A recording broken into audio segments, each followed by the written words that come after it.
Several of you asked me at lunch if I could describe some strategies around women in terms of recovery management. So I want to make I've tried to work some stories in, and I'll continue that. How many of you have had women who fall in love every time they come to treatment? And their sobriety is going to keep them sober, right? I mean, this kind of connection that occurs. Chronic self-defeating styles. How important is it that we know those? If I would have had the 4 discharge summaries before I admitted this person, might I have developed a very, very different strategy as a team of working with an individual who's been administratively discharged almost every time he's been in treatment before. Because I promise you, the one thing I would never do is kick him out of treatment. He could screw up in some new way, but he's going to have to get creative, because I ain't going to let him use the old way. I had a woman who said, this is an amazing story. First time I interviewed this woman, she was about 5 months in recovery. And one of the questions in my protocol was, of all the things you've been through since the day you were admitted to treatment, what's been most difficult for you? And she said, didn't hesitate, cocaine. Not using cocaine for 5 months is the hardest thing I've ever done in my life.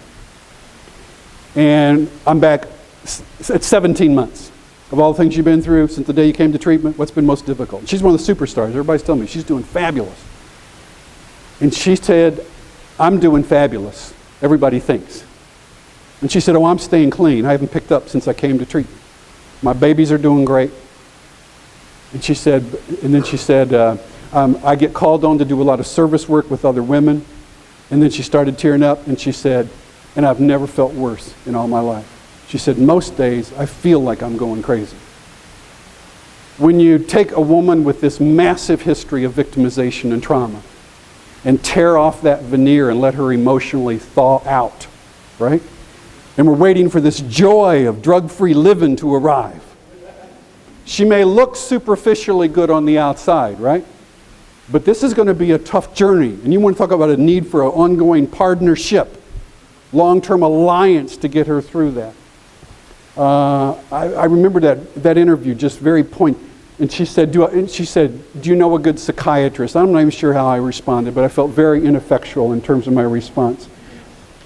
10 years later, I'm back in this same program on a totally different project, and the director comes to me and says, do you remember so-and-so? And named this client.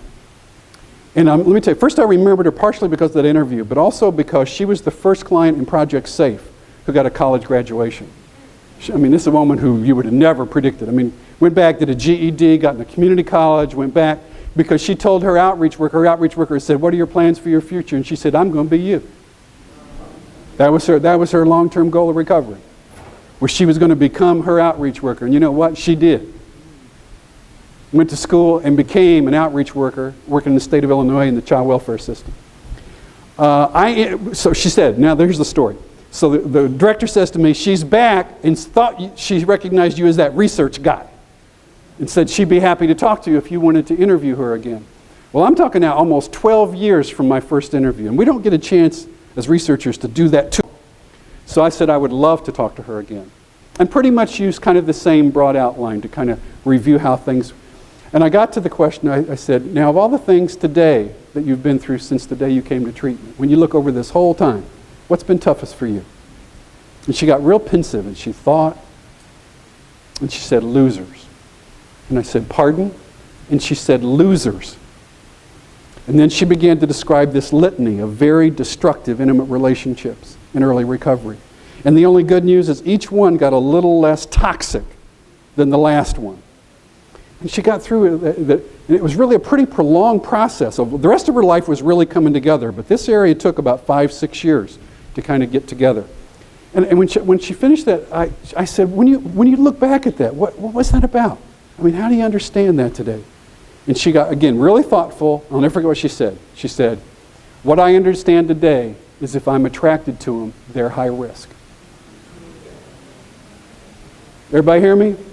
She said, if I'm attracted to them, they're high risk. You want to talk about deep insight? Given the horror she's been through, she got rewired in some pretty horrible ways. So when she feels this sort of raw, driving, physical passion, This is not the healthy zeal of the organs for one another. This is not about healthy sexuality here. This is about toxic chemistry, right? In fact, I thought later, we should hire these women to screen our men. Just put them in interviews for like 5 minutes.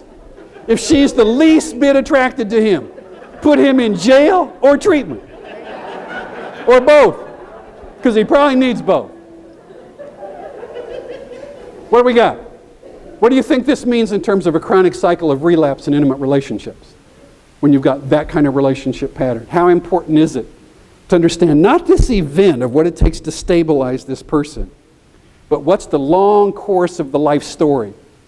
And how is it going to get replicated in ways that are really going to screw up recovery? And how do we got to rewrite that story in some very fundamental ways to kind of create stability? And again, and do we have a partnership that will allow us to hang in with this person for a long enough period of time to allow that to happen? Let's go, I don't want to do that one. Let's talk about let's do a couple more of these before we break. I want to try to get to about the first 5.